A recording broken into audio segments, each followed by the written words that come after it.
Bugun men sizga juda muhim mavzuni tushuntirib beraman. Unda oktyabrdan boshlab banklar tomonidan pensiya berish tartibidagi yangi qoidalar.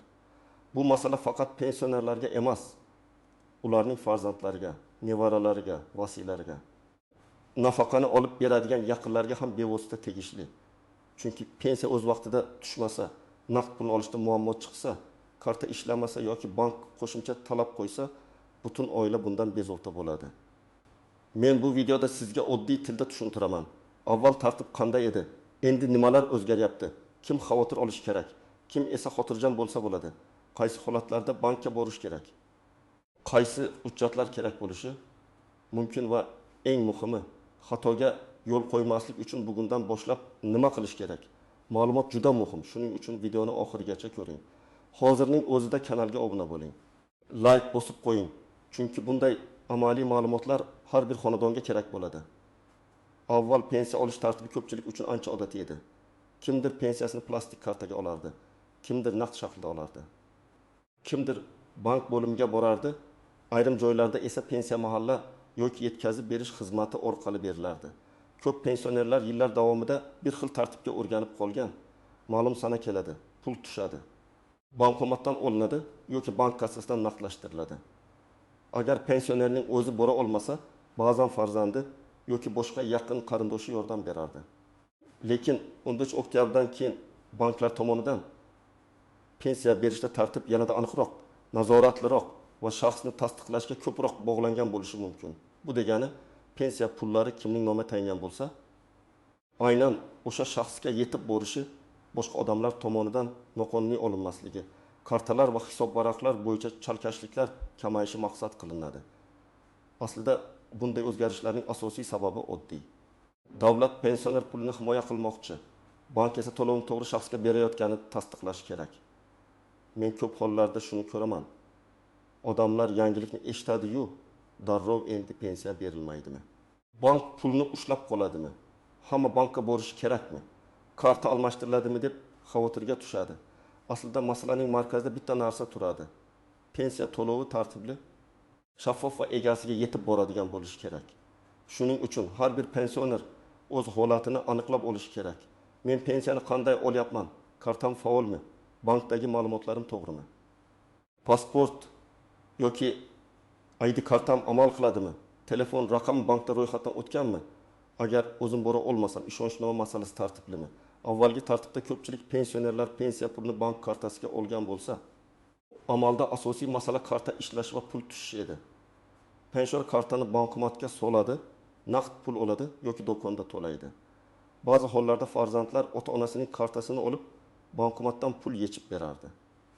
Bu hayotda ko'p uchraydigan holat, lekin yuridik tomondan har doim ham to'g'ri rasmiylashtirilmagan bo'ladi. Chunki karta egasi pensioner PIN kodni boshqa odam bilishi xavfsizlik nuqtai nazaridan xavfli. Endi banklar shaxsni aniqlash, hisob varaq egasining ma'lumotlarini yangilash, muddati o'tgan hujjatlar bo'yicha tekshiruv, ishonchnoma bilan pul olish holatlariga yanada e'tiborli bo'lishi mumkin.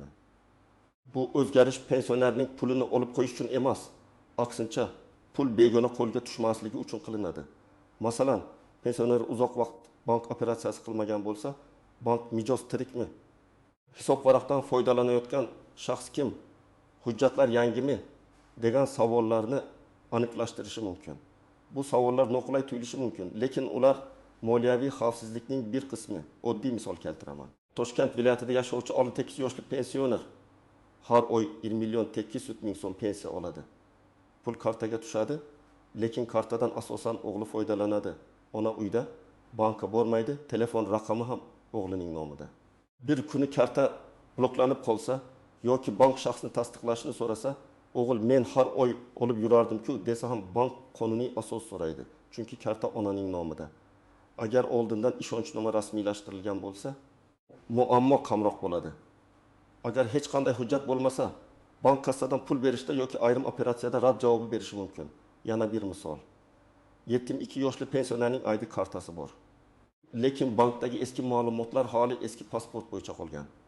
Pensiya tushishda davom etishi mumkin, ammo bankda ma'lumotlarni yangilash talab qilinsa, pensioner bankka borib ID kartasini ko'rsatishi, telefon raqamini tasdiqlashi va ariza to'ldirishi kerak bo'ladi.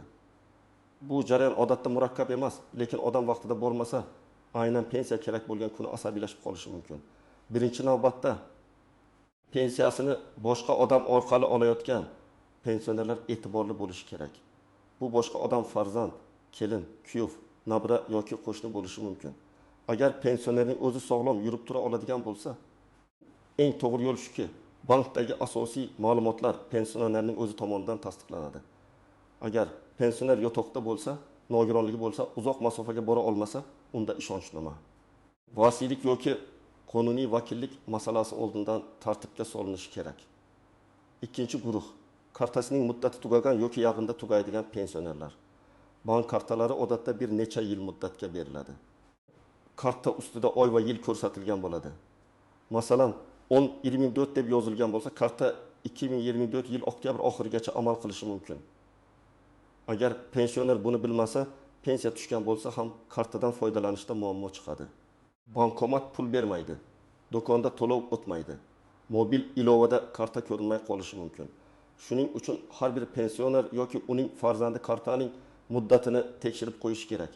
Uchinchi guruh, hujjatlari almashgan. Lekin bankka xabar bermagan odamlar, masalan, eski pasport ID kartaga almashtirilgan, familiya o'zgargan, yashash manzili yangilangan, telefon raqami almashgan. Bank uchun bu ma'lumotlar muhim. Chunki bank mijozni aynan shu ma'lumotlar orqali tanib oladi. Agar tizimda eski telefon raqam turgan bo'lsa, SMS tasdiqlash kelmaydi. Agar pasport ma'lumoti mos kelmasa, ayrim operatsiya to'xtab qolishi mumkin. 4-guruh. Pensiya puli tushganidan keyin darrov to'liq naqdlashtirib oladiganlar. Bu qonundan taqiqlangan degani emas. Har kim o'z pulini xohlagancha ishlatadi. Lekin yirik miqdorda naqd pul olishda bank kassasida navbat, limit, naqd pul yetishmasligi, filial ish vaqti kabi amaliy muammolar bo'lishi mumkin. Masalan, pensioner 3.200.000 so'm oladi va o'sha kuni hammasini naqd olishni xohlaydi. Agar filialda naqd pul yetarli bo'lmasa, bank boshqa vaqtni aytishi mumkin. Shuning uchun pul kerak bo'ladigan kunlarni oldindan rejalashtirish foydali.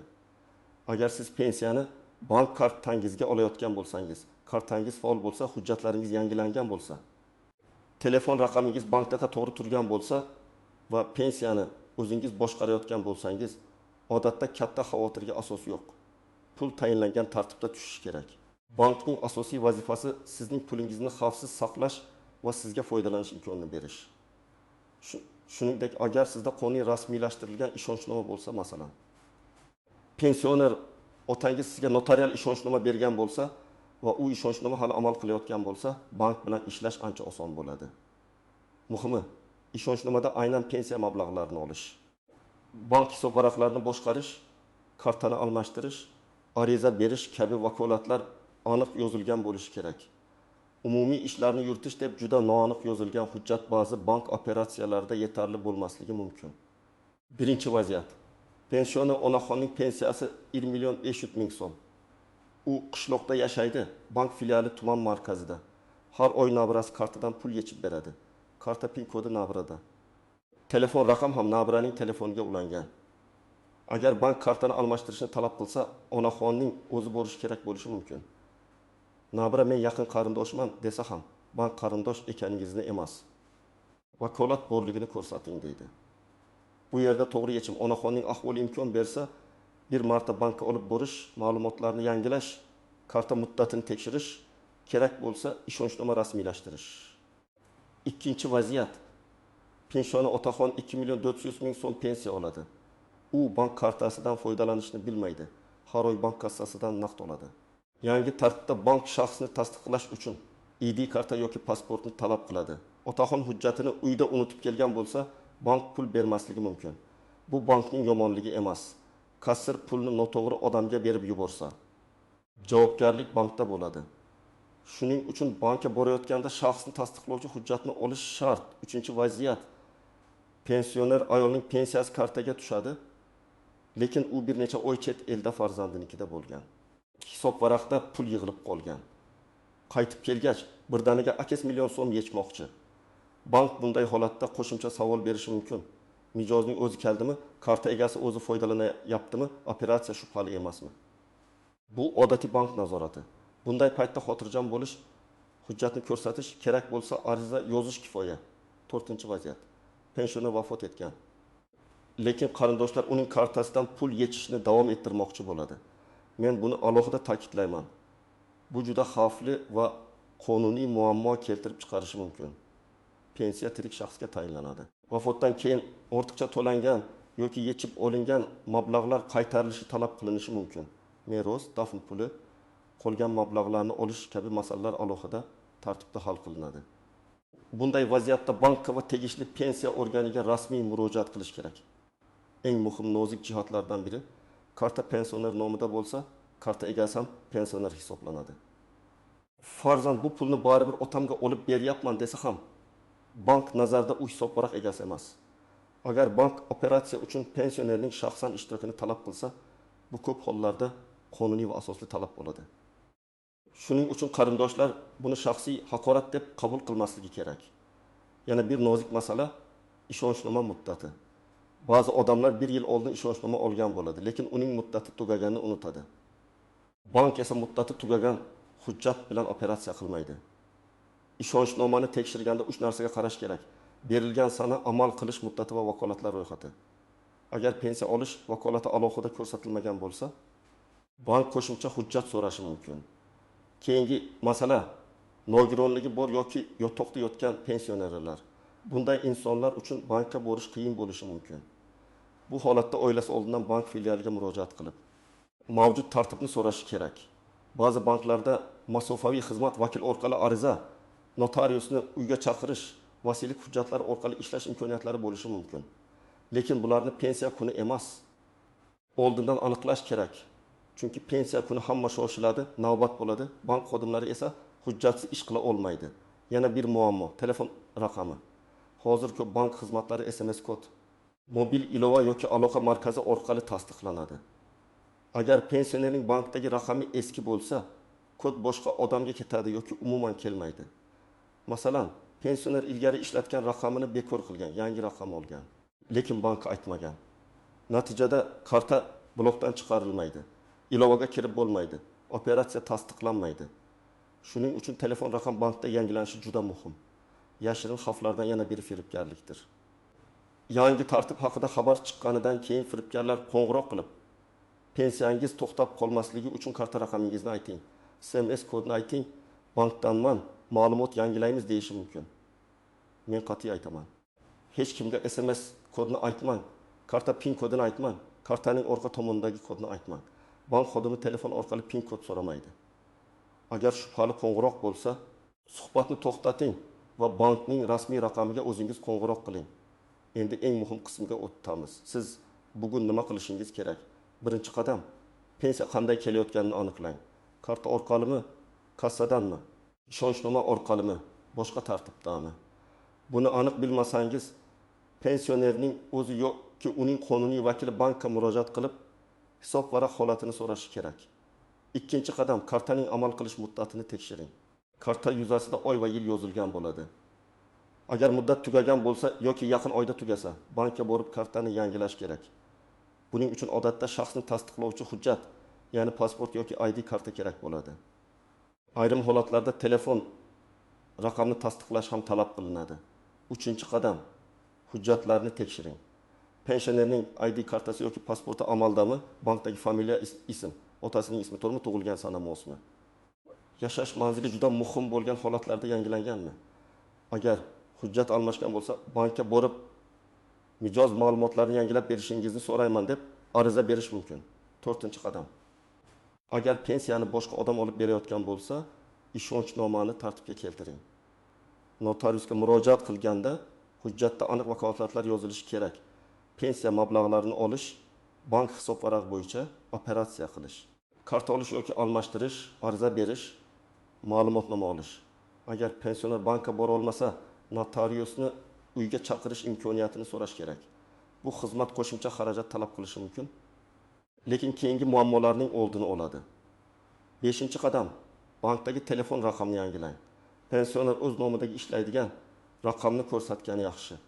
Agar pensioner telefon ishlata olmasa, yaqin qarindosh yordam berishi mumkin, lekin bank qaysi tartibni talab qilishini oldindan so'rash kerak. telefon raqam masalasida noaniqlik bo'lsa, keyinchalik mobil ilova, SMS, karta blokdan chiqarish yoki yangi karta olishda muammo chiqadi. 6-qadam. Pensiya tushadigan sanani va bank ish vaqtini bilib oling. Ko'pchilik aynan bir kunda bankka boradi. Natijada navbat ko'payadi. Agar pulni darrov to'liq naqd olish shart bo'lmasa, bir qismini kartada qoldirish, xaridlarni karta orqali qilish ham qulay. Lekin kimga naqd pul zarur bo'lsa, bank filialiga oldindan qo'ng'iroq qilib, katta miqdorda naqd pul olish mumkinmi? Qaysi vaqtda kelish ma'qul deb so'rash foydali. 7-qadam. Muammo bo'lsa, og'zaki tortish bilan cheklanib qolmang. Agar bank pensiya pulini bermayotgan bo'lsa, sababini yozma yoki aniq tushuntirish sifatida so'rang. Qaysi hujjat yetishmayapti? Qaysi ma'lumot yangilanishi kerak? Qaysi ariza yoziladi? Qachon qayta kelish kerak degan savollarni bering. Kerak bo'lsa, bank rahbariyatiga ariza yozing. Arizada pensionerning FH, pasport yoki ID ma'lumoti, telefon raqami, pensiya hisob parog'i yoki karta raqami, oxirgi raqamlari, muammoning mazmuni va talab aniq ko'rsatiladi. 8-qadam. Pensiya organi bilan bankni adashtirmang. Pensiyani tayinlash, miqdorini hisoblash, staj, qo'shimcha to'lovlar, qayta hisoblash kabi masalalar pensiya organlariga tegishli. Pulni hisob varaqqa tushirish va berish esa bank amaliyoti bilan bog'liq. Masalan, pensiya miqdori kam tushgan bo'lsa, bank emas, avvalo pensiya organidan aniqlash kerak. Karta ishlamayotgan bo'lsa, bu bank masalasi. Shu farqni bilish vaqtni tejaydi. Odamlar ko'p so'raydi. Unda oktyabrdan keyin hamma pensioner bankka borishi shartmi? Men bunday savolga ehtiyotkor javob beraman. Hamma uchun bir xil vaziyat bo'lmasligi mumkin. Agar ma'lumotlaringiz to'g'ri, karta faol, hujjatlar joyida bo'lsa, har oy bankka borib qayta tasdiqlash talab qilinmasligi mumkin. Lekin sizda karta muddati tugagan, hujjat almashgan, ishonchnoma muammoli yoki hisob varaqda shubhali holat bo'lsa, bankka borishga to'g'ri keladi. Yana savol: pensiya kartaga tushsa, bank pulni ushlab qolishi mumkinmi? Agar hisob varaqda qonuniy cheklov, qarzdorlik bo'yicha ijro hujjati yoki boshqa asos bo'lmasa, bank shunchaki o'z xohishi bilan pensiya pulini olib qo'ymaydi. Lekin karta bloklangan bo'lsa, hujjat mos kelmasa yoki xavfsizlik tekshiruvi bo'lsa, foydalanish vaqtincha cheklanishi mumkin. Bunday vaziyatda sababni aniqlash kerak. Yana bir savol: farzand ota-onasining kartasidan pul yechib bersa bo'ladimi? Hayotda bu ko'p bo'ladi. Lekin xavfsiz va qonuniy yo'l ishonchnoma yoki bank ruxsat bergan vakillik tartibini rasmiylashtirishdir. Karta pin kodini boshqalarga berish xavfli. Agar pul yo'qolsa yoki karta orqali noma'lum operatsiya bo'lsa, keyin isbotlash qiyin bo'ladi. Yana savol: pensioner yura olmaydi. Nima qilamiz? Bunday holatda avvalo bank filialiga qo'ng'iroq qiling yoki yaqin qarindosh bankka borib vaziyatni tushuntirsin. Keyin notarius, ishonchnoma, vasiylik yoki bankning maxsus tartibi bo'yicha yo'l tanlanadi. Eng xato ish hujjatsiz, og'zaki kelishuv bilan yillar davomida pul olib yurish. Bir kuni tizim tekshiruv qilsa, hammasi to'xtab qoladi. Xulosa qilib aytsam, 4-oktyabrdan banklar tomonidan pensiya berish tartibidagi o'zgarishlarning asosiy maqsadi pensiya pulining egasiga to'g'ri yetib borishini ta'minlashdir. Bu tartibdan qo'rqish kerak emas, lekin beparvo bo'lish ham mumkin emas. Har bir pensioner o'z kartasi, hujjati, telefon raqami, ishonchnomasi va bankdagi ma'lumotlarni tekshirib qo'ysa, keyingi oylarda ko'p muammolarning oldi olinadi. Men sizga tavsiya qilaman. Bugunoq ota-onangiz, bobo buyingiz yoki o'zingizning pensiya kartangizni tekshiring. Karta muddati tugamaganmi?